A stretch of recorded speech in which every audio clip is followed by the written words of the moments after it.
Hello everyone. इस video में मैं डिस्कस करूंगा important concepts of AS11, the effects of changes in foreign exchange rates. लाओ start करते हैं हम। थोड़ा सा ट्रिकी है, स्टूडेंट्स को ट्रिकी लगता है, पर then it's quite manageable. It's quite manageable. Basic rules है, वो समझ लेंगे क्या क्या रूल्स है इसके। चलिए, first of all heading, the effects of changes in foreign exchange rates. ये जो अकाउंटिंग स्टैंडर्ड है, ये बेसिकली तीन पार्ट्स में डिवाइडेड है। First is accounting of foreign exchange transactions, second is foreign operation and third is foreign exchange contracts. ये तीन part में डिवाइडेड है ब्रॉडली। AS11 का ये तीन पार्ट है। राइट। फर्स्ट क्या है? Accounting of foreign exchange transactions. Foreign exchange transactions, उसका मतलब क्या है वो डिस्कस करते हैं। नाउ हम फर्स्ट पार्ट पे आते हैं। हाँ, फॉरेन एक्सचेंज ट्रांजैक्शंस का मतलब होता है, फॉरेन एक्सचेंज ट्रांजैक्शंस का मतलब होता है, अगर मैं फॉरेन से कुछ परचेज करता हूं या कुछ सेल करता हूं, या मैं फॉरेन से लोन लेता हूं या लोन देता हूं, तो all these things are covered in the word foreign exchange transactions. Meaning, तो मैं फिर से बता रहा हूं, फॉरेन एक्सचेंज ट्रांजैक्शंस में क्या क्या कवर होंगे। मैं कुछ परचेज करता हूं गुड्स को, या मैं सेल्स करता हूं, या मैं लोन लेता हूं या लोन देता हूं फॉरेन करेंसी में, तो all these things are covered in foreign exchange transactions. Okay, ये हो गया उसका मतलब। अब हम आते हैं उसके रिकॉर्डिंग में। रिकॉर्डिंग में उसका रिकॉर्डिंग कैसे होगा? देखिए, बहुत सिंपल है ये। उसका रिकॉर्डिंग कैसे होगा? Initial recognition, always spot rate. मतलब अगर आज मैं गुड्स परचेज करता हूं, तो आज जो रेट होगा उस रेट पे हम ट्रांजैक्शन रिकॉर्ड करेंगे। सिंपल। आज अगर परचेज करता हूं तो आज के रेट से रिकॉर्ड करूंगा, आज अगर सेल करूंगा तो आज के रेट से सेल करूंगा। तो उसको हम बोलते हैं spot exchange rate, spot rate. फिर उसका सब्सिक्वेंट रिकग्निशन कैसे होगा, और उसका ट्रीटमेंट जो डिफरेंस आएगा, उसका ट्रीटमेंट क्या होगा, हम ये तीन चीजें डिस्कस करते हैं। आ जाओ, मैं एक एग्जांपल के थ्रू एक्सप्लेन करता हूँ ये कॉन्सेप्ट, एग्जांपल के थ्रू। एग्जांपल ये है कि सपोज मैंने से फर्स्ट नवंबर 23 में मैंने गुड्स खरीदा। ऑन दिस डेट मैंने गुड्स खरीदा। ओके, मैंने परचेज किया से $1 लाख का गुड्स मैंने खरीदा, और ये दिन पे एक्सचेंज रेट है से 80 रुपीज। फिर से ऑन 31 मार्च अभी तक उसका पेमेंट नहीं हुआ है, उसका पेमेंट नहीं हुआ है, और ऑन 31 मार्च एक्सचेंज रेट हो गया है से 83, और इसका एक्चुअल पेमेंट हुआ है नेक्स्ट ईयर 1 जून से 24 में मैंने पेमेंट किया। अच्छा, जिस दिन मैंने पेमेंट किया वो दिन पे रेट 84 हो गया है। ओके, वो दिन पे रेट 84 हो गया है। फाइन, ये तीन डेट्स हैं। इसको हम रिकॉर्ड कैसे करेंगे एक बार समझ लेते हैं। सबसे पहले 1 नवंबर 23 मैंने गुड्स खरीदा। Journal entry, purchases account debit to creditors, purchases account debit to creditors, normal entry. हमने गुड्स खरीदा, goods are coming in, purchases debit, okay, to creditors. Amount कितना होगा? 1 lakh into 80, that is 80 lakhs। तो ये हो गया रिकॉर्डिंग एट स्पॉट रेट। ये हुआ रिकॉर्डिंग एट स्पॉट रेट, जो मैंने यहां पे बताया था कि इनिशियल रिकग्निशन किस पे होगा। इनिशियल रिकग्निशन होगा स्पॉट रेट पे। फाइन, ये हो गया फर्स्ट डे का ट्रांजैक्शन। फिर 31 मार्च हमारा ईयर एंडिंग आ गया, रिपोर्टिंग डेट ईयर एंडिंग आ गया। अब 31 मार्च में मुझे बुक्स क्लोज करना है, तो वो दिन पे हम क्या करेंगे? वो दिन पे हम इसे रीवैल्यू करेंगे, हम इसे रिकॉर्ड करेंगे। कौन सी डेट पे? क्या वो 80 पे रहेगा या 83 पे आ जाएगा? तो ये 83 पे रिकॉर्ड होगा। मैं इसका थियरी बाद में एक्सप्लेन करूंगा, एक बार सम समझ लीजिए फिर मैं थियरी से कनेक्ट करूंगा। एक बार सम समझ लोगे ना, फिर मैं थियरी से इजीली कनेक्ट कर पाऊंगा। हाँ, तो ऑन 31 मार्च अब क्या होगा? ऑन 31 मार्च ये जो रेट मेरा 80 से 83 हो गया है, इसका मतलब क्या हुआ कि 1 जैन को जब मैंने परचेज किया तो मुझे क्रेडिटर को क्या पे करना है? मुझे क्रेडिटर को पे करना है 80 रुपीज। लेकिन अब 31 मार्च में वो रेट 83 हो गया। तो अब मैं जब क्रेडिटर को $1 लाख पे करूंगा, तो मुझे जब लोकल मार्केट से डॉलर खरीदना होगा तो 83 पे खरीदना पड़ेगा। तो लॉजिकली स्पीकिंग मुझे ₹3 एक्स्ट्रा पे करना है, मुझे ₹3 एक्स्ट्रा पे करना है। तो इसका मतलब मेरा जो क्रेडिटर्स का लाइबिलिटी है वो बढ़ गया। तो जब क्रेडिटर्स बढ़ेगा तो ऑब्वियसली उसको हम क्रेडिट करेंगे, उसको हम क्रेडिट करेंगे। अमाउंट ₹3 जो बढ़ा है इंटू 1 लाख, ₹3 पर डॉलर, ₹3 बढ़ गया। क्योंकि मैंने जब परचेज किया तब तो 80 का डॉलर का रेट चल रहा था, पर आज 31 मार्च को वही डॉलर अगर मैं खरीदने जाऊं मार्केट से तो मुझे 83 रुपीज में मिलेगा। तो दैट मीन्स 3 रुपीज एक्स्ट्रा पे करना पड़ रहा है। तो मेरा क्रेडिटर्स का लाइबिलिटी 3 रुपीज बढ़ गया, तो 3 rupees into 1 lakh, that is 3 lakh से बढ़ गया। अब डेबिट क्या होगा वो इंपॉर्टेंट है कि ये डेबिट कहां पे जाएगा। Obviously increase in creditor is a loss, तो ये जाएगा पीएनएल में, ये जाएगा पीएनएल अकाउंट में। और ये मैंने यहां पे बताया है ये पीएनएल में जाएगा। और ये है ट्रीटमेंट ऑफ एक्सचेंज डिफरेंस में, ट्रीटमेंट ऑफ एक्सचेंज डिफरेंस है यहाँ पे। ओके, तो ये मेरा जाएगा treatment of exchange difference PNL में। फाइन, आई होप सबको समझा। मैंने मेरा जो क्रेडिटर्स का लाइबिलिटी बढ़ गया तो इट्स अ लॉस, कहां पे जाएगा पीएनएल। और प्रॉफिट हुआ तो भी पीएनएल में जाएगा। प्रॉफिट हुआ तो even though it is unrealise, देखिए नॉर्मली हम कंजर्वेटिज्म में क्या करते हैं, कंजर्वेटिज्म में अनरियलाइज प्रॉफिट्स रिकॉर्ड नहीं करते हैं, but then AS11 allows us to record unrealise profit. इसीलिए इवन दो मेरा प्रॉफिट अगर अनरियलाइज भी है, समझो रेट कम हो गया होता है 80 से 79 78 हो गया होता, तो भी हम वो प्रॉफिट रिकॉर्ड करेंगे even though it is unrealised. Okay, फिलहाल मेरे एग्जांपल में तो लॉस हुआ है तो मैं पीएनएल डेबिट कर रहा हूं। फाइन, नेक्स्ट ईयर, अब नेक्स्ट ईयर फिर से वो 1 रुपया बढ़ गया, देखो नेक्स्ट ईयर फिर से 1 रुपया बढ़ गया। तो अब हम क्या करेंगे, पहले तो फिर से मुझे उसको 1 रुपी इंक्रीज करना पड़ेगा, मेरा लाइबिलिटी बढ़ गया। क्योंकि आज अगर मैं डॉलर खरीदने जाऊं तो मुझे 83 में नहीं मिलेगा, मुझे 84 में मिलेगा। तो 1 रुपए का लाइबिलिटी और बढ़ गया ना, तो मुझे 1 रुपया और पे करना है, तो इट इज एडिशनल लाइबिलिटी। तो मेरा लाइबिलिटी बढ़ रहा है, लाइबिलिटी बढ़ा मतलब लॉस, ऑब्वियसली लाइबिलिटी बढ़ेगा तो लॉस होगा ना। तो PNL account debit to creditors, amount 1 lakh, amount 1 lakh, 1 rupee से बढ़ा और मुझे कितना डॉलर पे करना है, $1 लाख, तो $1 लाख इंटू 1, तो मेरा लाइबिलिटी बढ़ गया 1 रुपी से। अब ऑन द सेम डेट मैं पेमेंट कर दूंगा, entry creditors account debit to bank, creditors account debit to bank.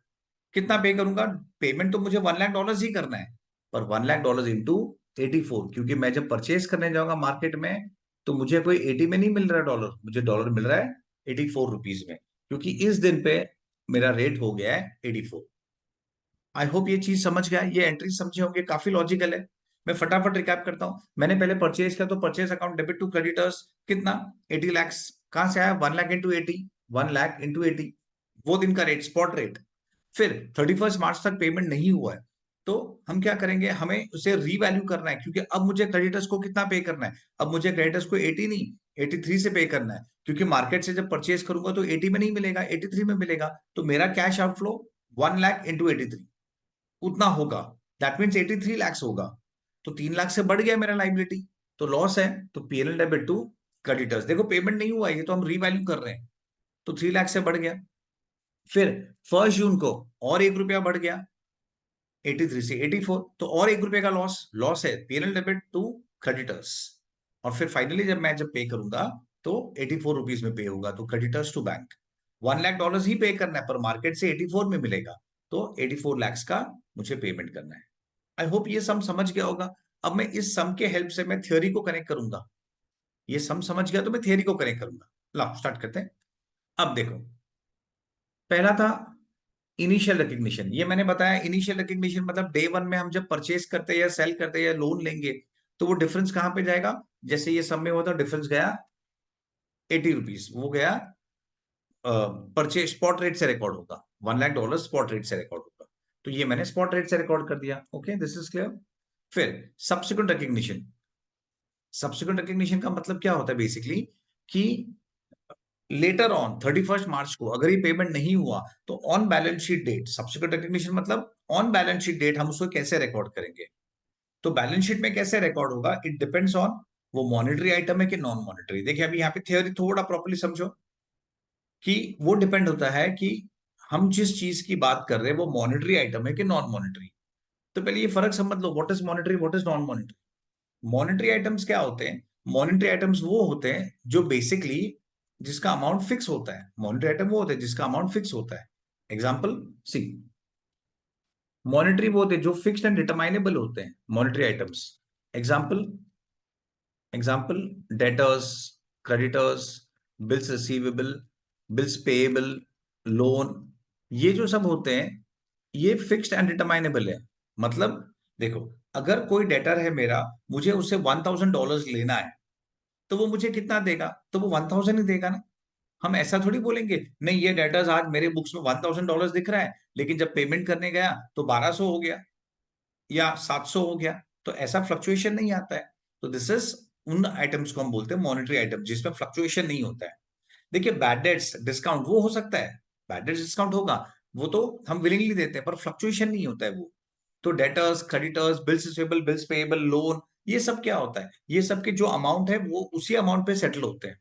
अगर मैंने किसी से लोन लिया है $1000, तो मुझे उसको प्रिंसिपल 1000 ही देना है, इंटरेस्ट देना पड़ेगा, दैट इज सेपरेट ट्रांजैक्शन। लेकिन लोन तो $1000 ही रीपे करूंगा। ओके, तो मुझे लोन एक्स्ट्रा नहीं देना है। ऐसा नहीं कि भाई $1000 है का लोन है, अब मुझे 800 ही देना है या 1500 देना है। इंटरेस्ट देना होता है, दैट इज डिफरेंट थिंग, पर बेसिकली लोन तो उतना ही होगा। तो in short, monetary items are those items जिसके वैल्यू चेंज नहीं होते, जो ब्रॉडली सेम रहते हैं। नॉन मॉनेटरी उसका ऑपोजिट, जिसके वैल्यूज डिफरेंट होंगे, जो एक्चुअल सेटलमेंट में अलग होगा। एग्जाम्पल से फिक्स्ड एसेट्स, पीपीई हम जो बोलते हैं, fixed assets, property plant and equipment, meaning investments, inventories, ये सब क्या होता है? All these are non monetary items. कैसे? देखो, मेरे बुक्स में फिक्स्ड एसेट्स रिकॉर्डेड है, से $500 का फिक्स्ड एसेट्स है, या ₹500 का समझो। अब मैं उसे बेचने जाऊंगा, तो क्या मुझे 500 ही मिलेगा? Obviously no. मुझे कितना मिलेगा? मुझे ज्यादा मिलेगा या कम मिलेगा? 500 का फिक्स्ड एसेट हो सकता है 700 में बिके, हो सकता है 200 में बिके, वैल्यू चेंज होगा। जरूरी नहीं कि सेम वैल्यू आएगा, in fact most of the time अलग वैल्यू आएगा, it will be different. Investments का सेम लॉजिक, इन्वेस्टमेंट का भी सेम लॉजिक, कि मेरे बुक्स में जो इन्वेस्टमेंट है या इन्वेंट्रीज है, फॉर एग्जांपल 500 में दिख रहा है, पर बेचने जाऊंगा तो मुझे 600, 700, 200, 300 कुछ भी मिलेगा, जरूरी नहीं है सेम मिलेगा। तो उन सब के फिगर्स, सी, तो ये सब फिगर्स नॉन मॉनेटरी होते हैं। In short, what is monetary? जिसके बुक्स में हम जो रिकॉर्ड करते हैं वही फिगर रियलाइज होगा। $1000 है तो $1000 ही मिलेगा। वेर एज नॉन मॉनेटरी, अगर रिकॉर्ड 1000 किया है तो रियलाइज 1200 पे भी हो सकता है, 700 पे भी हो सकता है। तो उसको हम बोलते हैं non monetary. See, understand this concept properly, क्योंकि ये हमें काफी यूज होगा, ये हमें आगे भी यूज होगा। तो मॉनेटरी, नॉन मॉनेटरी आइटम समझना इंपॉर्टेंट है। ओके, फाइन, चलो मैं आगे आता हूँ, बैक टू द थ्योरी। तो मैंने क्या बताया? सब्सिक्वेंट रिकग्निशन मतलब, जैसे कि मेरे एग्जांपल में मैंने कब परचेज किया था? 1 नवंबर में मैंने परचेज किया था। अब 31 मार्च आ गया। 31 मार्च क्या? This is subsequent recognition. Subsequent recognition मतलब हम जब ईयर एंडिंग पे रिकॉर्ड करेंगे तो किस पे रिकॉर्ड करेंगे? तो उसका रूल सिंपल है, it depends on whether it is monetary या नॉन मॉनेटरी। वो मॉनेटरी आइटम है कि वो नॉन मॉनेटरी आइटम है, उस पर डिपेंड होता है। तो अगर वो मॉनेटरी आइटम है, तो वो किस पे रिकॉर्ड होगा? तो वो क्लोजिंग रेट पे रिकॉर्ड होगा। मॉनेटरी आइटम है तो क्लोजिंग रेट पे रिकॉर्ड होगा। एग्जाम्पल, अभी हमने जो डिस्कस किया था, यहाँ पे देखो, अभी हमने जो डिस्कस किया था यहाँ पे, ये देखो, ये जो क्रेडिटर्स है, ये जो क्रेडिटर्स है वो मॉनेटरी है क्या नॉन मॉनेटरी है? तो ऑब्वियसली क्रेडिटर्स होता है मॉनेटरी आइटम, क्रेडिटर्स होता है मॉनेटरी आइटम। ओके, तो मॉनेटरी को हम किस रेट पे रिकॉर्ड करते हैं? मॉनेटरी को हम रिकॉर्ड कैसे करते हैं? तो मॉनेटरी को हम रिकॉर्ड करते हैं एट द क्लोजिंग रेट। यहाँ पे लिखा है देखो रूल में, मॉनेटरी रिकॉर्ड होगा at closing rate. Closing rate मतलब 31 मार्च का रेट, और वही हमने किया। मेरे एग्जांपल में आप फिर से, हमने क्या किया? जो मॉनेटरी आइटम है क्रेडिटर्स, हमने उसे 80 से 83 ले लिया, मतलब उसको रीवैल्यू किया इन शॉर्ट, और क्लोजिंग रेट पे लेके आए।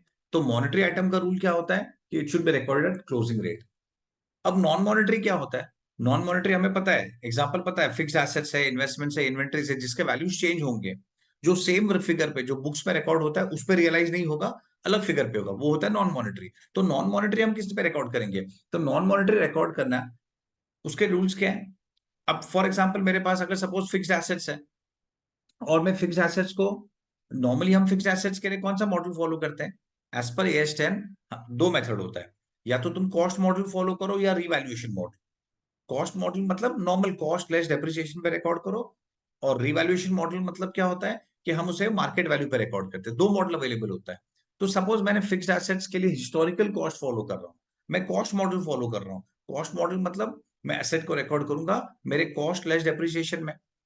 तो इन दैट केस अगर मैं हिस्टोरिकल कॉस्ट पे रिकॉर्ड कर रहा हूं, तो मैं ओरिजिनल एक्सचेंज रेट पे रिकॉर्ड करूंगा। ओरिजिनल मतलब जिस दिन पे हमने खरीदा था वो दिन का एक्सचेंज रेट। तो अगर मैं ओरिजिनल एक्सचेंज रेट पे ही खरीद रहा हूं, अगर मैं रिकॉर्ड कर रहा हूं, सॉरी, ओरिजिनल एक्सचेंज रेट पे रिकॉर्ड करूंगा, तो क्या कुछ डिफरेंस आएगा? नहीं आएगा, due to rate fluctuation. Suppose मैंने फिक्स एसेट जब खरीदा था तभी रेट था सेम 75, ओके, तभी रेट 75 था, और आज हमारा एक्सचेंज रेट हो गया 80। लेकिन अगर मैं नॉन मॉनेटरी आइटम को हिस्टोरिकल कॉस्ट पे रिकॉर्ड करता हूं, तो मुझे कौन सा रेट रिकॉर्ड करना है, 75 के 85, 80? तो मुझे original exchange rate, original exchange rate मतलब जो रेट पे मैंने परचेज किया था, तो 75। तो ओरिजिनल रिकॉर्ड कितने पे हुआ था, 75, और आज भी मुझे कौन सा रेट लेना है, 75। तो क्या एक्सचेंज रेट में डिफरेंस है? नहीं। तो अगर एक्सचेंज रेट में डिफरेंस नहीं है, तो क्या कुछ डिफरेंस होगा due to foreign exchange rates? बिल्कुल नहीं। In short, no impact, in short no impact. और हमने ये एग्जांपल में यही किया है, देखो अगर तुम समझोगे ना, यहाँ पे समझो, ये परचेजेस मतलब गुड्स, परचेजेस मतलब गुड्स। गुड्स क्या होता है, मॉनेटरी क्या नॉन मॉनेटरी? इन्वेंट्री क्या होता है, इन्वेंट्री इज नॉन मॉनेटरी, ये नॉन मॉनेटरी है, इन्वेंट्री नॉन मॉनेटरी है। और नॉन मॉनेटरी कौन से फिगर पे रिकॉर्ड कर रहा हूं? नॉर्मली इन्वेंट्री हम किस पे रिकॉर्ड करते हैं, कॉस्ट और NRV, net realisable value, whichever is lower पे। और जनरली मैं बोलूं कॉस्ट लोअर होगा, बहुत रेयर केसेस में गुड्स डिफेक्टिव हो गए तो उसका मार्केट प्राइस गिर जाता है, तो एनआरवी कम हो जाता है। अदरवाइज जनरली, जनरली इन्वेंट्री किस पे रिकॉर्ड होता है, इन्वेंट्री रिकॉर्ड होता है एट कॉस्ट। तो परचेजेस यानी इन्वेंट्री, वो मेरा नॉन मॉनेटरी आइटम है फर्स्ट ऑफ ऑल, और मैं किस पे रिकॉर्ड कर रहा हूं, नॉर्मली हम उसे कॉस्ट पे रिकॉर्ड करते हैं क्योंकि वो लोअर होता है, मतलब हिस्टोरिकल कॉस्ट पे। और स्टैंडर्ड क्या बोल रहा है, AS7 क्या बोल रहा है कि अगर हम हिस्टोरिकल कॉस्ट पे रिकॉर्ड करते हैं तो कौन सा रेट आएगा, original exchange rate. That means no change, no change. और अगर चेंज नहीं है तो that's it, nothing has happened. तो यहाँ पे देखो मैंने कुछ किया परचेजेस का, नहीं, मैंने क्रेडिटर्स को चेंज करते गया, क्यों? क्योंकि क्रेडिटर्स मॉनेटरी आइटम है पर purchases non monetary. Purchases non monetary, non monetary में चेंज होगा ही नहीं ड्यू टू एक्सचेंज रेट, लेकिन मॉनेटरी में होता है चेंज। और क्योंकि मॉनेटरी का रूल क्या है, it should be record eight closing rate. I hope you all have understood this, सबको ये समझ गया होगा मैं क्या बता रहा हूं। तो non monetary item, non monetary item example investments हो गया, फिक्स्ड एसेट्स हो गया, इन्वेंट्रीज हो गया। अगर वो मैं हिस्टोरिकल कॉस्ट पे रिकॉर्ड करता हूं तो ओरिजिनल एक्सचेंज रेट पे रिकॉर्ड होगा, तो नो एक्सचेंज डिफरेंस। तो इस केस में एक्सचेंज डिफरेंस नहीं होगा, इस केस में एक्सचेंज डिफरेंस नहीं होगा, नो एक्सचेंज डिफरेंस, फाइन। लेकिन अगर नॉन मॉनेटरी फेयर वैल्यू पे रिकॉर्ड हो रहा है, हो सकता है उसका मार्केट वैल्यू गिर गया, या हो सकता इन्वेंट्री के केस में, या फिक्स्ड एसेट्स के केस में, पीपीई के केस में मैं रीवैल्यूएशन मॉडल फॉलो कर रहा हूं, तो मुझे उसको रीवैल्यू करना पड़ेगा। मैं रीवैल्यू करूंगा तो उसको मैं मार्केट प्राइस पे रिकॉर्ड करूंगा। तो इन दैट केस अगर मैं मार्केट प्राइस रिकॉर्ड कर रहा हूं, तो फिर मैं कौन सा रेट रिकॉर्ड यूज करूंगा, क्लोजिंग रेट। मैं अगर मार्केट प्राइस पे रिकॉर्ड कर रहा हूं तो मुझे क्लोजिंग रेट यूज करना होगा। I hope this is okay. And finally जो डिफरेंस आता है एक्सचेंज रेट के वजह से, जो डिफरेंस आएगा वो कहां पे ट्रांसफर होगा, वो ट्रांसफर होता है पीएनएल में, वो ट्रांसफर होता है पीएनएल में। I hope this is okay, fine. मैं फिर से रिपीट करता हूं, फटाफट शॉर्ट में डिस्कस करते हैं ये। सी, सबसे पहले फर्स्ट पार्ट है accounting of foreign exchange transaction. इसका मतलब क्या होता है, फॉरेन एक्सचेंज ट्रांजैक्शन का मतलब हम फॉरेन से परचेज करते हैं, सेल करते हैं, लोन लेते हैं, लोन देते हैं, तो इसको बोलते हैं फॉरेन एक्सचेंज ट्रांजैक्शन।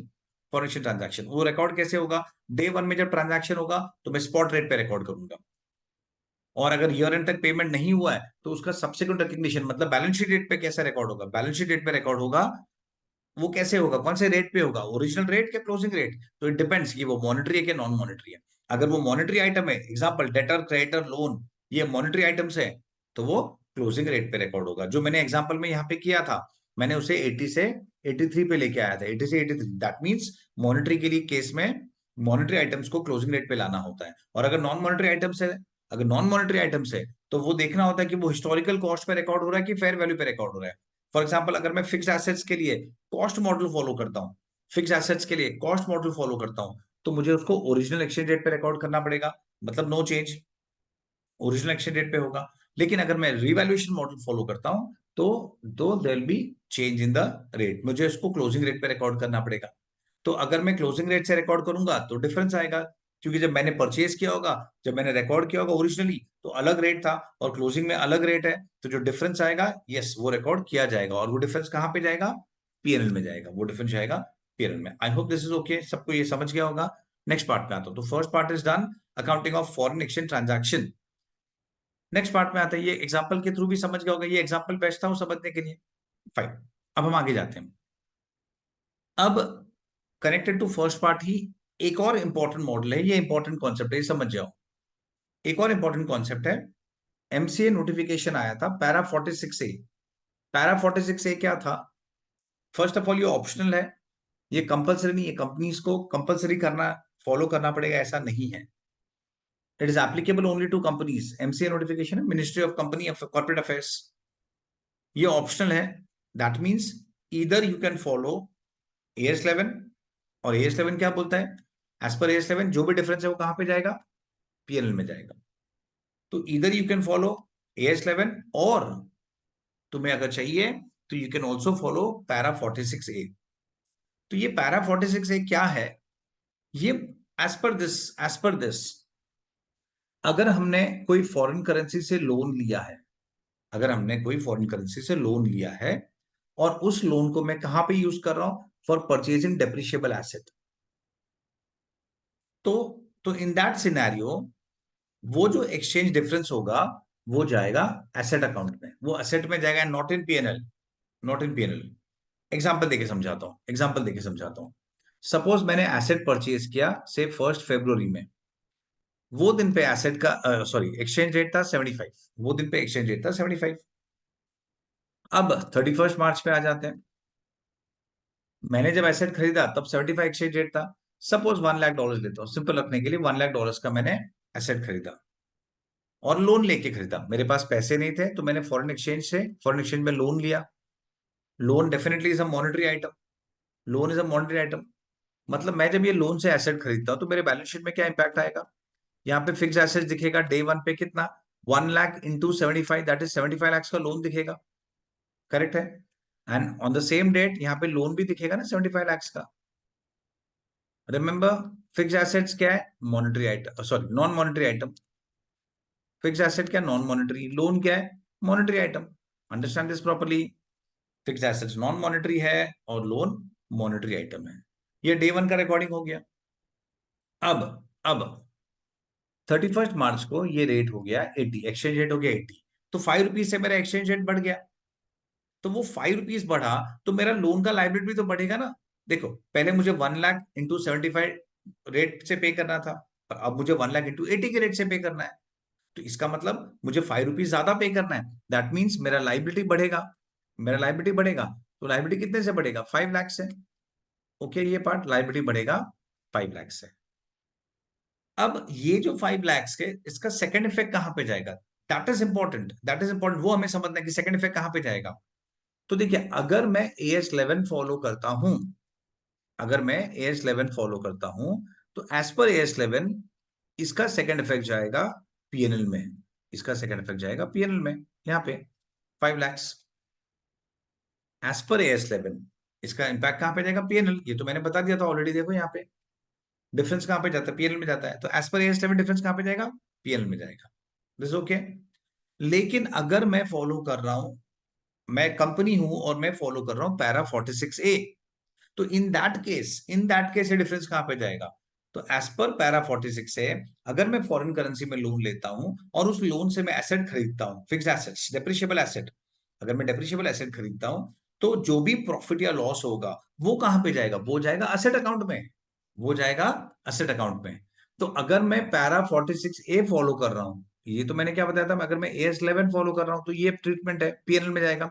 लेकिन अगर मैं पैरा 46 ए फॉलो कर रहा हूं जो ऑप्शनल है, तुम्हें सिलेक्ट करना पड़ता है, तो वो कहां पे जाएगा, तो ये जाएगा यहाँ पे, यहाँ पे जाएगा।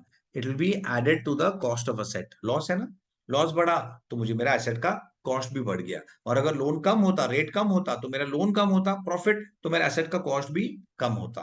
I hope this is okay. Short में फिर से समझाऊं, ये जो 5 lakhs का लॉस है ये कहां पे जाएगा, देखो हमें पता है मॉनेटरी आइटम्स का क्या होता है, मॉनेटरी आइटम्स को क्लोजिंग रेट पे लाना होता है। तो मैंने जब लोन लिया था for purchase of depreciable fix asset, मैंने जब लोन लिया था वो दिन पे रेट क्या था, 75। पर आज ईयर एंडिंग में रेट क्या है, 31 मार्च को रेट क्या हो गया, 85 रुपीज से बढ़ गया, तो 5 रुपीज कहां पे जाएगा, that is what we have to discuss. वो 5 रुपया कहां पे जाएगा, 5 रुपीज मतलब 5 into 1 लाख डॉलर्स, तो 5 लाख। तो वो 5 लाख का सेकंड इफेक्ट कहां पे होगा, तो अगर हम AS11 फॉलो कर रहे हैं तो PNL में जाएगा। लेकिन अगर मैं AS11 नहीं फॉलो कर रहा हूं, मैं ऑप्शन सेलेक्ट करता हूं, 46A ने जो ऑप्शन दिया गया, पैरा 46A में जो ऑप्शन है, क्या ऑप्शन है, ऑप्शन है कि मैं I can transfer it to asset. तो इन दैट केस वो PNL में नहीं जाएगा, तो कहां पे जाएगा, वो जाएगा असेट में ऐड हो जाएगा, वो असेट में ऐड हो जाएगा। देखिए मैं प्रॉपर्ली फिर से एक बार बताता हूं। तो ये अगर मैं AS11 फॉलो कर रहा हूं तो ये मेरा ट्रीटमेंट होगा। लेकिन अगर मैं फॉलो कर रहा हूं पैरा 46 से, तो डे वन में बैलेंस शीट दिखे, फिक्स एसेट दिखेगा 75 lakhs में, सामने लोन भी दिखेगा 75 lakhs, fix asset to loan. फिर लोन का वैल्यू बढ़ गया 5 लाख से, क्यों, क्योंकि रेट 80 हो गया, तो लोन हो गया 80 lakhs। अब ये 5 lakhs कहां पे जाएगा, ये करस्पॉन्डिंग सेकंड इफेक्ट यहां पे होगा 5 lakhs, तो मेरा एसेट भी 80 lakhs हो जाएगा। ये कब होगा, अगर मैं पैरा 46A फॉलो कर रहा हूं तो। जो कंपनीज को ऑप्शनल होता है उनको सेलेक्ट करना पड़ता है, दे हैव टू डिसाइड कि भाई AS11 में जाना है कि पैरा 46A में जाना है। I hope this is okay, that's it. Next पे आता हूं। सेकंड थिंग, अगर मैंने फॉरेन करेंसी से लोन लिया है for purchasing any other asset, not depreciable asset, अगर मैं और कोई एसेट खरीदता हूं, अगर मैं और कोई एसेट खरीदता हूं, नॉट डेप्रिशिएबल एसेट में और कोई एसेट खरीद रहा हूं, तो तो अब क्या करना है, अब हमारा पैरा 46 से क्या बोल रहा है, उसका रिक्वायरमेंट क्या है। अगर मैं और कोई एसेट खरीद रहा हूं तो एज पर पैरा 46 से मैं उसे, वो जो एक्सचेंज डिफरेंस आएगा, see what we are discussing is exchange difference कहां पे जाएगा, वो एक्सचेंज डिफरेंस कहां पे जाएगा, तो एक्सचेंज डिफरेंस जाएगा FCMI TDA में। ये क्या होता है, this is foreign currency, FC foreign currency, MI monetary item, translation difference account. Foreign currency, देखो मैं नीचे लिख देता हूं, foreign currency FC, foreign currency monetary item, translation difference account, translation difference account, FCMITDA, foreign currency monetary item translation difference account. तो मैं example लेता हूं, चलो सपोज मैंने लोन लिया है फॉर सम अदर पर्पस, मैंने लोन लिया है for some other purpose, for purchasing other than depreciable asset. अब मैं डेप्रिशिएबल एसेट नहीं खरीद रहा हूं, मैं और कोई एसेट खरीद रहा हूं, ठीक है। तो अब कैसे होगा, देखो सेम एग्जांपल रखता हूं, मैंने और कोई एसेट खरीदा जो से इन्वेस्टमेंट खरीदने के लिए लिया है, ओके। तो इन्वेस्टमेंट दिखेगा, से सेम एग्जांपल रखता हूँ, $1 लाख का मैंने लोन लिया है, और जिस दिन लोन लिया वो दिन पे 75 रुपीज का रेट है, तो इन्वेस्टमेंट कितना दिखेगा 75 lakhs पे, ऑब्वियसली सामने करस्पॉन्डिंग लोन दिखेगा 75 lakhs।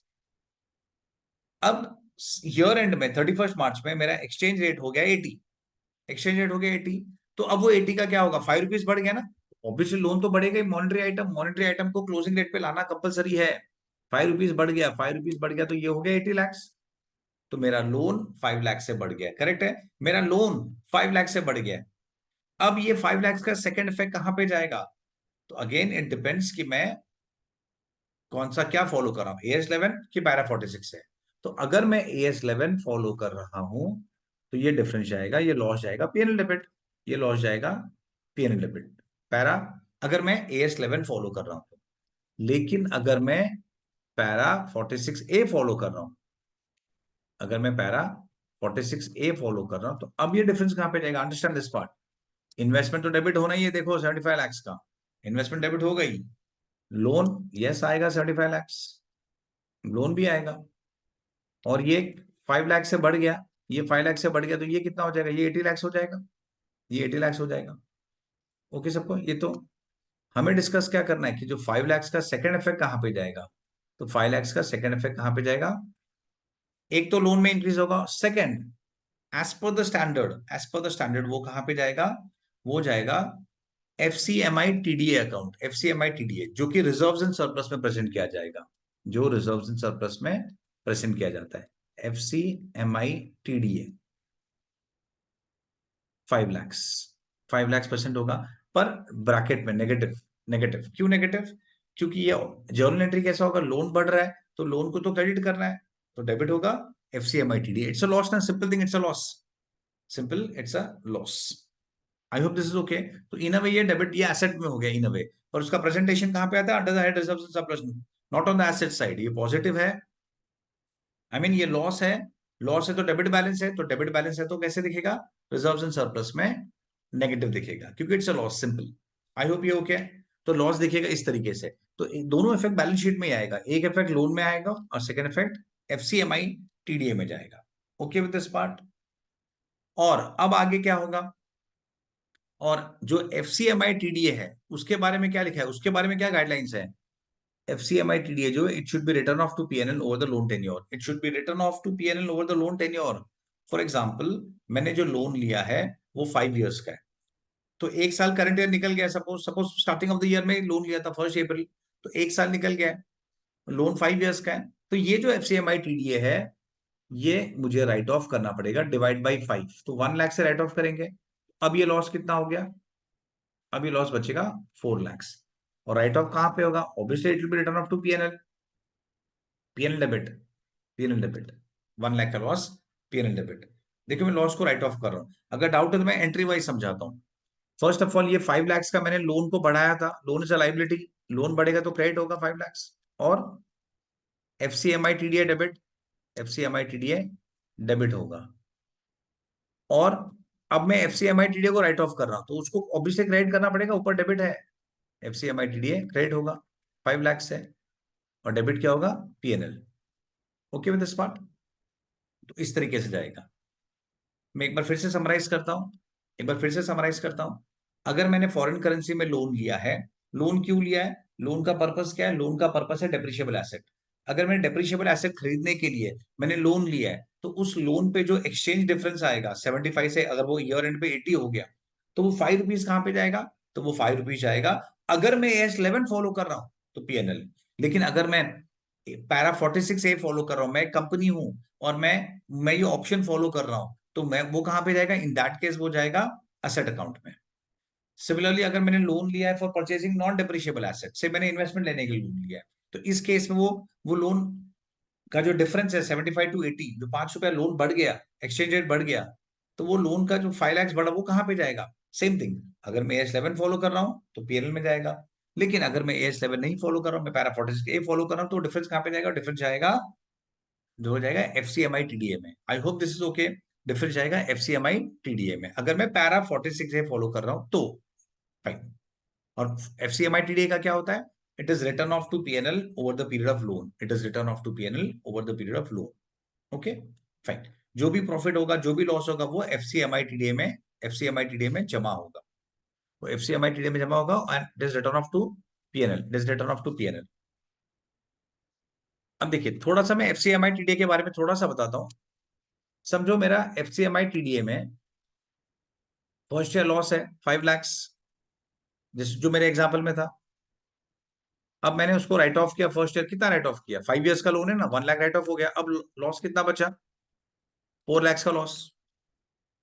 ओके, 4 लाख का लॉस, तो ये कहां पे जाएगा? PNL debit. फाइन। अब नेक्स्ट ईयर, सपोज अभी नेक्स्ट ईयर कितना बचा है? नेक्स्ट ईयर बचा 4 साल।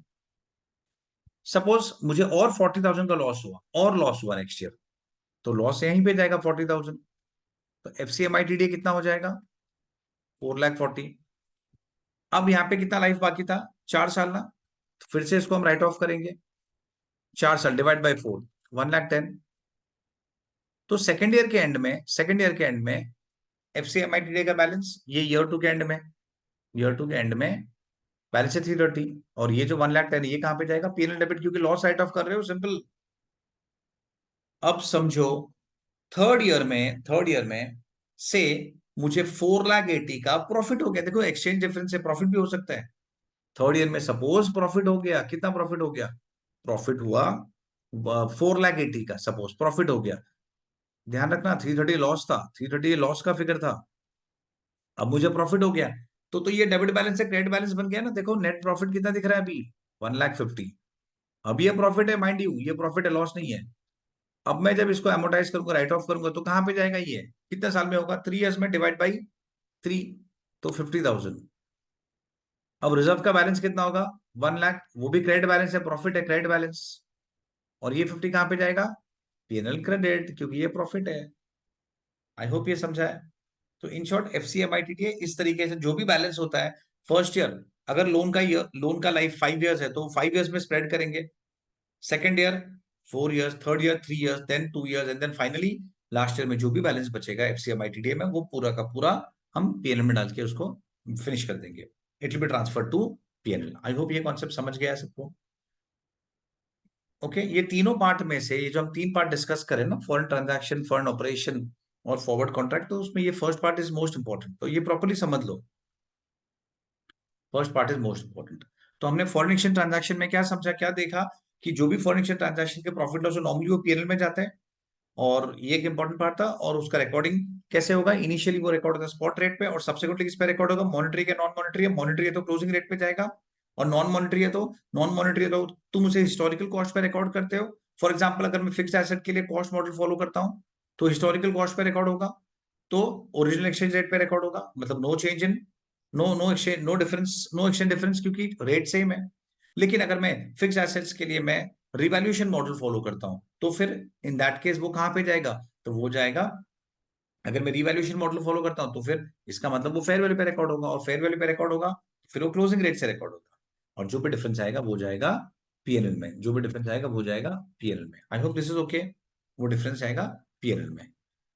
और अगर मैं AS11 की जगह पे मैं पैरा 46A फॉलो कर रहा हूं, तो मैंने अगर लोन लिया है फॉर परचेजिंग डेप्रिशिएबल एसेट, तो वो लोन का डिफरेंस कहां पे जाएगा? लोन में जो डिफरेंस होगा, प्रॉफिट हो कि लॉस हो, जो भी है, कहां पे जाएगा? असेट में। अगर लॉस हुआ तो असेट का कॉस्ट बढ़ेगा, लॉस है ना, डेबिट डेबिट है तो डेबिट में जाएगा, असेट का कॉस्ट बढ़ेगा। और प्रॉफिट हुआ तो कम हुआ तो असेट का कॉस्ट भी कम होगा, लोन कम होगा तो असेट का कॉस्ट भी कम होगा। लेकिन अगर मैंने लोन लिया for purchasing other asset, sorry not depreciable asset, other assets, जैसे कि इन्वेस्टमेंट हो गया, तो वो डिफरेंस कहां पे जाएगा? लोन का डिफरेंस कहां पे जाएगा? वो जाएगा एफसीएमआईटीडीए में। एफसीएमआईटीडीए कहां पे प्रेजेंट होता है? रिजर्व्स एंड सरप्लस में, and it is written off to PNL over the loan tenure. Okay, fine, ये हो गया। मैंने बार बार रिपीट कर रहा हूं क्योंकि this part is important.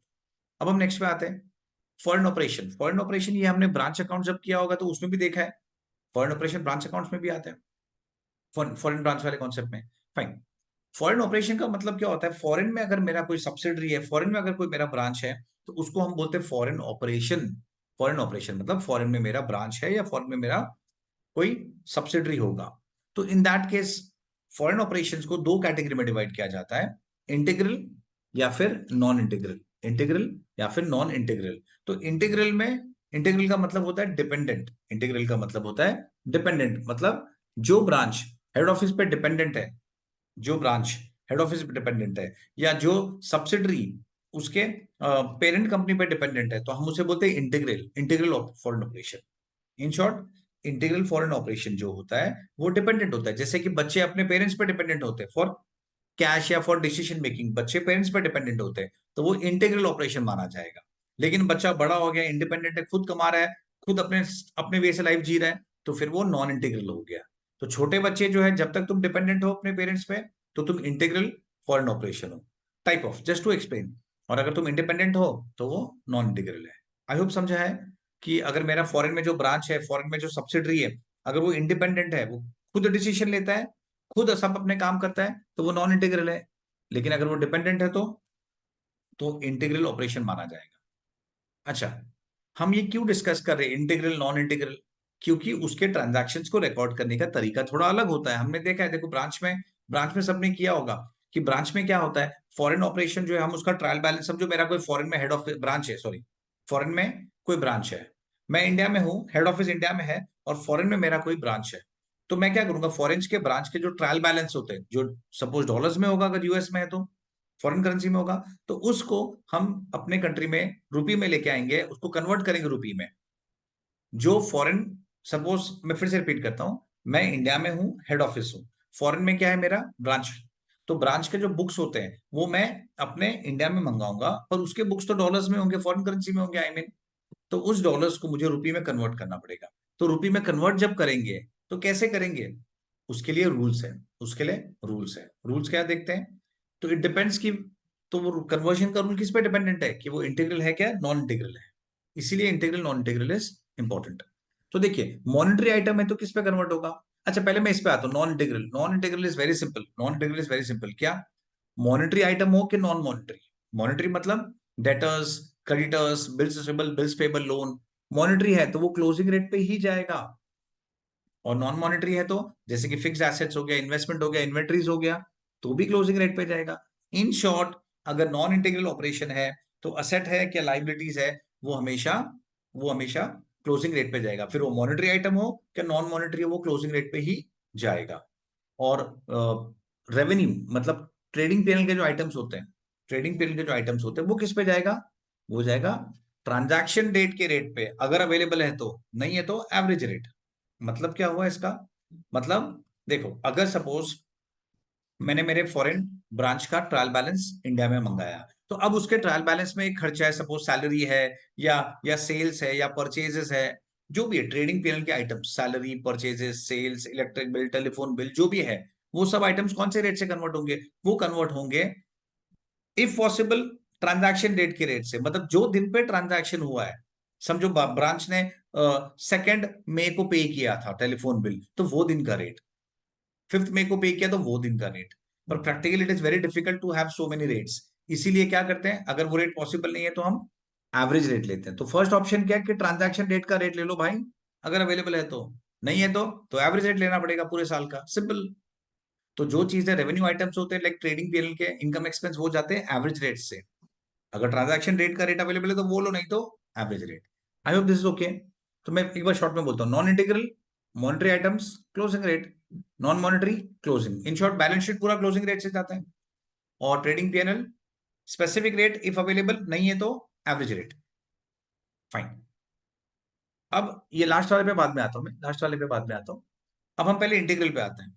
Integral, integral मतलब डिपेंडेंट फॉरेन ऑपरेशन, जो फॉरेन ऑपरेशन हेड ऑफिस पे या पेरेंट कंपनी पे डिपेंडेंट है, होल्डिंग कंपनी पे डिपेंडेंट है। इन दैट केस उसके ट्रायल बैलेंस को कैसे कन्वर्ट किया जाएगा? मॉनेटरी आइटम से तो क्लोजिंग रेट चलो सेम है, मॉनेटरी है तो क्लोजिंग रेट। लेकिन अगर नॉन मॉनेटरी है like fix asset, non monetary है से फिक्स एसेट, तो जिस दिन पे हमने फिक्स एसेट खरीदा होगा वो दिन का रेट। सपोज मैंने फिक्स एसेट खरीदा 3 साल पहले, तो 3 साल पहले वो दिन पे जो रेट था वो ही एक्सचेंज रेट यूज किया जाएगा फॉर कन्वर्जन। फिक्स्ड एसेट में तुम्हारे पास कोई ऑप्शन नहीं है, you have to use the rate which was existing on the date when the fixed assets were originally purchased. I hope सबको समझा मैं क्या बोल रहा हूं। अगर मैंने फिक्स्ड एसेट 4 साल पहले खरीदा था तो 4 साल पहले वो दिन पे जो रेट था वो रेट यूज करना पड़ेगा। अब इन्वेंट्री में थोड़ा सा डिफरेंट रूल है।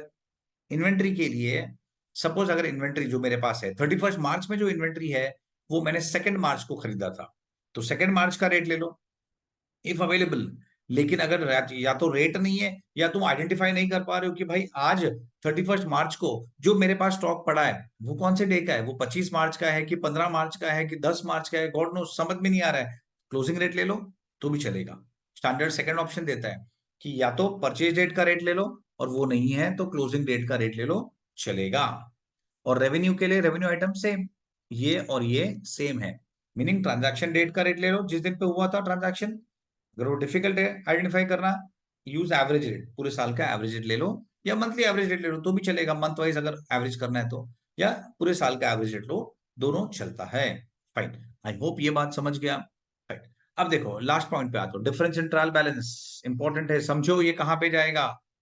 अगर मेरे पास फॉरेन में कोई हेड ऑफ फॉरेन में कोई ब्रांच है, तो मैंने उसके बुक्स को, उसके ट्रायल बैलेंस को इंडिया में लेके आया, और वो डॉलर्स में होगा, अब मैं उसको रुपीज में कन्वर्ट कर रहा हूँ। तो कोई चीजें मैं क्लोजिंग रेट से कन्वर्ट कर रहा हूँ, कोई चीजें मैं परचेज रेट से, परचेज रेट के रेट से कर रहा हूँ, कोई चीजें मैं जिस दिन पर ट्रांजैक्शन हो वो दिन के रेट से कर रहा हूँ। तो एक चीज समझो ना, हर आइटम डिफरेंट डिफरेंट रेट से कन्वर्ट हो रहा है। तो क्या मेरा ट्रायल बैलेंस टैली होगा? क्या मेरा ट्रायल बैलेंस टैली होगा? Obviously no, obviously no. For example मैं एक छोटा सा एग्जाम्पल देता हूँ, एक छोटा सा एग्जाम्पल देता हूँ। सपोज है ना, ये ट्रायल बैलेंस है डेबिट क्रेडिट, ओके, ये फॉरेन का ट्रायल बैलेंस है जो कि डॉलर्स में है, जो कि डॉलर्स में है।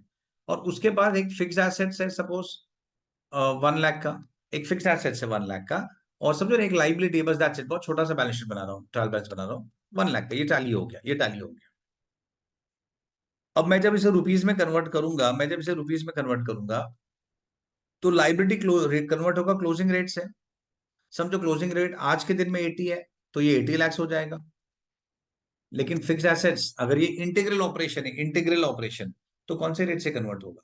कौन से रेट से कन्वर्ट होगा? ये कन्वर्ट होगा जो दिन पे हमने परचेज किया था। अगर मैंने 4 साल पहले परचेज किया था और वो दिन पे रेट 60 था, तो मुझे इसे 60 पे कन्वर्ट करना पड़ेगा, तो 60 लैक्स। तो क्या मेरा ट्रायल बैलेंस टैली हुआ है? नहीं हुआ है। तो डिफरेंस कहां पे जाएगा? ये जो डिफरेंस है वो कहां पे जाएगा? तो this is what we are discussing. अगर मेरा ट्रायल बैलेंस टैली नहीं होता है, तो जो डिफरेंस आएगा वो कहां पे जाएगा? उसके लिए रूल क्या है? अगर इंटीग्रल है, इंटीग्रल, तो वो पीएनएल में जाएगा डिफरेंस। डेबिट है तो पीएनएल डेबिट, क्रेडिट है तो पीएनएल क्रेडिट। और अगर वो इंटीग्रल नहीं है, अगर वो इंटीग्रल नहीं है, वो नॉन इंटीग्रल है, वो नॉन इंटीग्रल है, अगर अगर वो नॉन इंटीग्रल है, तो डिफरेंस जाएगा एफसीटीआर। एफसीटीआर मतलब foreign currency translation reserve. Foreign currency translation reserve. Okay, और वो कहां पे जाता है? एफसीटीआर कहां पे जाएगा? ये बैलेंस शीट में जाएगा, ये बैलेंस शीट में जाएगा under the head reserves and surplus. I hope this is okay. Profit है तो रिजर्व्स में पॉजिटिव दिखेगा, और लॉस है तो रिजर्व्स में नेगेटिव दिखेगा। That's it. ये पार्ट सेकंड पार्ट का हो गया। मैं एक बार रिपीट करता हूं। फॉरेन में जो मेरे ऑपरेशंस होते हैं, लाइक फॉरेन ऑपरेशन मतलब फॉरेन के ब्रांच या फॉरेन का सब्सिडरी होगा, तो मैं उसके बुक्स को इंडिया में लेके आऊंगा, वो फॉरेन करेंसी में होगा, मुझे उसको कन्वर्ट करना पड़ेगा रुपीज में। तो हम जब कन्वर्ट करेंगे, तो अगर वो नॉन इंटीग्रल ब्रांच है, तो मॉनेटरी आइटम्स क्लोजिंग रेट से जाएगा, नॉन मॉनेटरी आइटम भी क्लोजिंग रेट से ही जाएगा, फिर वो फिक्स एसेट हो कि इन्वेंट्री हो, कुछ भी हो। और रेवेन्यू मतलब ट्रेडिंग पीरियड के आइटम जाएंगे ट्रांजैक्शन रेट के रेट से, अगर अवेलेबल है तो, नहीं है तो एवरेज रेट ले लो, मंथली एवरेज ले लो या पूरे साल का एवरेज ले लो, चलेगा। लेकिन अगर वो इंटीग्रल ऑपरेशन है मतलब डिपेंडेंट, तो monetary items closing rate, non monetary items fixed assets, ये इंपॉर्टेंट है, ये ध्यान रखो, फिक्स्ड एसेट्स इंपॉर्टेंट है। कौन से रेट से जाएगा? Purchase rate. परचेज रेट मतलब, अरे भाई तुमने 4 साल पहले परचेज किया था ना, तो वो दिन पे जो रेट था वो रेट से जाएगा। और इन्वेंट्री, अगर इन्वेंट्री है या इन्वेस्टमेंट है, दोनों के लिए सेम रूल एप्लीकेबल है। इन्वेंट्री और इन्वेस्टमेंट है तो प्रेफरेबली परचेज रेट अगर है तुम्हारे पास तो, और नहीं है तो क्लोजिंग रेट ले सकते हैं, क्लोजिंग रेट ले सकते हैं। ओके, और रेवेन्यू आइटम्स के लिए सेम रूल है जो नॉन मॉनेटरी नॉन इंटीग्रल के लिए है, जो नॉन इंटीग्रल के लिए है वही रूल इंटीग्रल के लिए भी है। अब क्योंकि ट्रायल बैलेंस टैली नहीं होगा, क्यों नहीं होगा? क्योंकि कोई रेट में क्लोजिंग रेट ले रहा हूँ, कोई एवरेज रेट ले रहा हूँ, कोई एसेट परचेज किया वो दिन का रेट ले रहा हूँ, तो ट्रायल बैलेंस टैली नहीं होगा ऑब्वियसली। तो डिफरेंस कहाँ पे जाएगा? अगर मैं इंटीग्रल ऑपरेशन है मेरा, पीएनएल में जाएगा, और नॉन इंटीग्रल है तो एफसीटीआर। एफसीटीआर का full form foreign currency translation reserve, और वो कहां पे दिखेगा? बैलेंस शीट में under the head reserves and surplus. I hope this is okay. Last part पे आते हैं, फॉरेन एक्सचेंज कॉन्ट्रैक्ट्स। इसका बहुत कोई डिटेल सम्स भी नहीं है, हमारे इलस्ट्रेशंस नहीं है, ये बहुत लिमिटेड इंपॉर्टेंट है। एक बार फटाफट समझ लेते हैं। फॉरेन एक्सचेंज कॉन्ट्रैक्ट क्या होता है? सी फॉर एग्जांपल मुझे अगर मैंने अगर पहले से ही तो फॉरवर्ड रेट्स बुक कर दिए है, मतलब जैसे कि समझो फॉर एग्जांपल आज 1 जन है सपोज, तो और मैं 1 मार्च का या 1 जून के लिए किसी बैंक से पहले से डॉलर परचेज कर लेता हूँ। पहले से मैं किसी बैंक के पास जाऊंगा, उनको बोलूंगा देखो भाई तुम मुझे 1 जून में डॉलर दोगे, ये डॉलर इतना डॉलर ये रेट से, दैट इज फॉरवर्ड कॉन्ट्रैक्ट। मतलब मैंने जैन में रेट फिक्स कर दिया है कि जून में मैं कौन से रेट से परचेज करूंगा, तो उसको बोलते हैं फॉरवर्ड कॉन्ट्रैक्ट। अब ये जो फॉरवर्ड कॉन्ट्रैक्ट्स होते हैं, फॉरेन एक्सचेंज कॉन्ट्रैक्ट्स होते हैं, उसका पर्पस क्या है? उसका पर्पस है हेजिंग, रिस्क मैनेजमेंट, या ट्रेडिंग स्पेकुलेशन। हेजिंग क्या होता है? हेजिंग मतलब सपोज मैंने गुड्स परचेज किया है, से आज है से 15 जनवरी, मैंने परचेज किया है और मुझे पार्टी को पे करना है। कब पे करना है? से ऑन 18 अप्रैल, मुझे 18 अप्रैल को पे करना है। ओके, या डेट थोड़ा मैं कंफर्टेबल रख देता हूं इसमें। सब फॉर एग्जांपल मैंने परचेज किया है से 1 जनवरी में, मैंने परचेज किया 1 जनवरी, और मुझे पार्टी को पेमेंट करना है ऑन 1 मई पे करना है। ओके, बीच में हमारा ईयर एंडिंग आता है 31 मार्च। तो मैंने क्या किया, पहले से फॉरवर्ड एक्सचेंज का रेट बुक कर दिया, फॉरवर्ड का रेट बुक कर दिया। अब ये जो मैं बुक कर रहा हूं, उसका पर्पस क्या है? पर्पस है कि मैंने क्रेडिटर से गुड्स खरीदा है, मुझे उसको पेमेंट करना है, इसलिए मैंने पहले से रेट बुक कर दिया। तो इसका पर्पस क्या है? इसका पर्पस है हेजिंग। हेजिंग मतलब रिस्क मैनेजमेंट, मीनिंग ये बिजनेस से कनेक्टेड है, बिजनेस से कनेक्टेड है तो इसे हम हेजिंग बोलते हैं। ओके, बिजनेस से कनेक्टेड है, तो ये मेरा हेजिंग हो गया, कनेक्टेड टू बिजनेस, तो ये हेजिंग हो गया। तो अगर हेजिंग है तो वो ये कैटेगरी में आता है। लेकिन अगर मैं बिजनेस बिजनेस कुछ नहीं है, मैं सट्टा सट्टाबाजी कर रहा हूँ, ट्रेडिंग स्पेकुलेशन हम जो बोलते हैं, स्पेकुलेशन मतलब मुझे लग रहा है कि चलो आज डॉलर का रेट 80 है, लेकिन 4 महीने बाद डॉलर का रेट 90 हो जाएगा, तो मैं क्या करूंगा, मैं किसी बैंक के पास जाके पहले से एक एक्सचेंज रेट बुक कर दूंगा। तो और बैंक बोलेगा okay will give you at 86, और मुझे लग रहा है कि 90 होगा। तो यहाँ पे क्या ये कुछ बिजनेस का ट्रांजैक्शन है? क्या मैं कुछ बिजनेस के परचेज सेल से कनेक्टेड कुछ कर रहा हूँ? बिल्कुल नहीं। ये मैं क्यों कर रहा हूँ? स्पेकुलेशन, रेट डिफरेंस कमाने के लिए, उसको बोलते हैं स्पेकुलेशन। पहले मीनिंग समझा सबको, अब इसका रिकॉर्डिंग कैसे होगा वो समझो। तो अगर मैं हेजिंग के लिए कर रहा हूं, अगर मैं हेजिंग के लिए कर रहा हूं, तो उसका अकाउंटिंग कैसे होता है? सपोज 1 जैन को मैंने रेट बुक कर दिया। 1 जैन को एक्सचेंज रेट है, 1 जैन को स्पॉट रेट हम जो बोलते हैं, स्पॉट रेट चल रहा है सपोज 80। और मैंने जो फॉरवर्ड का रेट बुक किया, मैंने फॉरवर्ड का रेट बुक किया, बैंक ने मुझे 85 रुपीज का रेट बुक करवाया। फाइन। इसका मतलब ऑन फर्स्ट में मैं 85 में खरीदूंगा। तो आज क्या हो रहा है? आज खाली रेट बुक हो रहा है 85 का, आज खाली 85 का रेट बुक हो रहा है। फाइन। अब आगे क्या होगा? सपोज आगे जाके ये 80 का रेट यहाँ पे 82 हो गया, यहाँ पे 87 हो गया, सपोज रेट चेंज होते गए। ओके, रेट तो चेंज होंगे, एवरी एवरी डे चेंज होता है। तो हमें हमें प्रॉफिट लॉस कैसे रिकॉर्ड करना है? तो हम जब हेजिंग के लिए करते हैं ना, हम जब हेजिंग के लिए करते हैं तो we are just concerned with these two rates, बस। ये हमारे लिए इररेलेवेंट है। मीनिंग हम क्या करेंगे, सपोज 1 लाख डॉलर है, सपोज 1 लाख डॉलर का मैंने रेट बुक किया है, तो मुझे कितना नुकसान हो रहा है? 80, आज का रेट 80 चल रहा है, पर मैंने फॉरवर्ड रेट कितने पे बुक किया? 85 में। तो 1 लाख डॉलर पे 5 रुपया, 80 और 85 का डिफरेंस 5 रुपया, वो मैं ज्यादा पे कर रहा हूँ। तो जो टोटल लॉस है 5 लैक्स, उसको हमें, जो टोटल लॉस है ना, क्योंकि मैं ज्यादा पे कर रहा हूँ, उसके मुझे टाइम पीरियड में डिवाइड करना है। कौन से टाइम पीरियड में? Jan to March 3 months, March to first में 1 मंथ। तो इस लॉस को मैं 3:1 में रिकॉर्ड करूंगा। मतलब इस जैन फेब मार्च का जो पीरियड है, उसमें 3/4, दैट मीन्स वो कितना आएगा? 3,75,000, इतना लॉस रिकॉर्ड होगा। और नेक्स्ट ईयर अप्रैल में बचा हुआ लॉस रिकॉर्ड होगा। I hope you all have understood this part. तो मैंने क्या बताया इसमें? We are just concern with these two rates, आगे के रेट से we are not concern. Okay, इसको प्रीमियम बोला जाता है। 80 का जो मैं 85 पे कर रहा हूँ, 5 रुपीज जो एक्स्ट्रा पे कर रहा हूँ, वो प्रीमियम होता है। लेकिन अगर मैं ट्रेडिंग या स्पेकुलेशन के लिए परचेस करता हूं, लेकिन मैं ट्रेडिंग या स्पेकुलेशन के लिए परचेस करता हूं, तो अकाउंटिंग थोड़ा सा चेंज हो जाता है।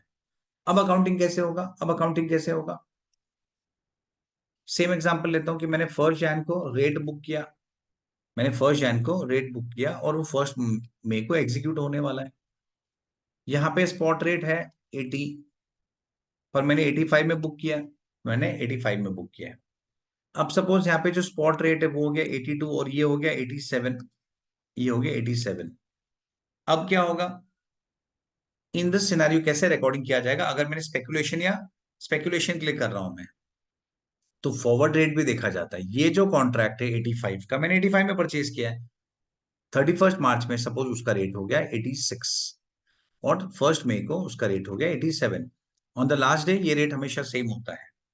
फाइन। तो हम क्या करेंगे, ये जो फर्स्ट ईयर है 31 मार्च वाला ईयर, जो 31 मार्च वाला ईयर है, मतलब ये ईयर में, अब देखो सबसे पहले अगर मैंने स्पेकुलेशन के लिए लिया है तो पहला बात समझो, ये इग्नोर होगा। अगर मैं स्पेकुलेशन के लिए लेता हूं तो स्पॉट रेट इग्नोर होगा और हमें खाली फॉरवर्ड फॉरवर्ड रेट कंपेयर करना है। तो जो फॉरवर्ड 85 में मैंने खरीदा है वो 86 हो गया, तो 1 रुपी बढ़ गया। और मैंने कितना, 1 रुपी कितने डॉलर है? सपोज 1 लाख डॉलर है, तो 1 लाख डॉलर इंटू 1 रुपी, मुझे 1 लाख का फायदा हो गया, वो जाएगा पीएनएल में क्रेडिट साइड। और सिमिलरली नेक्स्ट ईयर भी क्या फायदा हो गया? नेक्स्ट ईयर भी मुझे 1 लाख डॉलर पे 1 रुपया, 1 रुपया कहां से आया? 86 87 का डिफरेंस, वो जाएगा, वो भी जाएगा पीएनएल में, वो भी जाएगा पीएनएल में नेक्स्ट ईयर में। तो इन शॉर्ट तुम्हें दोनों में फर्क क्या समझ है? देखिए इट इज वेरी इंपॉर्टेंट। अगर हम हेजिंग के लिए लेते हैं, हेजिंग के लेंगे तो ये रेट ही लेना है बस, we are just concern with this rate. आगे के रेट कैंसिल, आगे के रेट से वी आर नॉट कंसर्न, हमें खाली 1 जैन का जो दिन पे हमने रेट बुक किया वो दिन का spot rate and forward rate चाहिए। लेकिन अगर हम और अच्छा, और जो प्रॉफिट लॉस होगा वो हम टाइम रेशियो में डिवाइड कर देंगे, जितना टाइम पीरियड है यहाँ से यहाँ के यहाँ तक। और अगर मैं हेज स्पेकुलेशन के लिए कर रहा हूं अगर मैं स्पेकुलेशन के लिए कर रहा हूं, इन दैट सिनेरियो हमें स्पॉट रेट से मतलब नहीं होता है, हमें खाली फॉरवर्ड रेट से मतलब होता है। 1 सेकेंड, हाँ जस्ट ये थोड़ा, हाँ यहाँ पे आते हैं एक बार। तो अगर अगर ये मैंने एग्जांपल में 80 लिया था, तो अगर मैं स्पेकुलेशन भी ले रहा हूं तो मुझे ये रेट से मतलब नहीं है, मुझे खाली फॉरवर्ड रेट से मतलब है। तो हमें खाली फॉरवर्ड का रेट कंपेयर करना है कि फर्स्ट जैन को फॉरवर्ड कितने में था, 85। वही फॉरवर्ड अगर मैं 31 मार्च को खरीदता, फर्स्ट में वाला फॉरवर्ड, तो 86 में मिल रहा है, तो मुझे तो ₹1 का फायदा हो गया, क्योंकि मैं तो 85 में बुक करके बैठा हूं। जबकि अभी मार्केट प्राइस 86 हो गया, तो मैं 86 में बेच सकता हूं उसको, तो मुझे 1 का फायदा हो गया। तो वो ₹1 का फायदा हम रिकॉर्ड करेंगे ये ईयर में, और आगे का 86 87 का जो फायदा है ₹1, वो मैं नेक्स्ट ईयर में प्रॉफिट एंड लॉस में रिकॉर्ड करूंगा। तो this is the way it goes. I hope you all have understood this part, AS11 का जो है। Okay, fine, I stop over here. Okay, चलो बाय।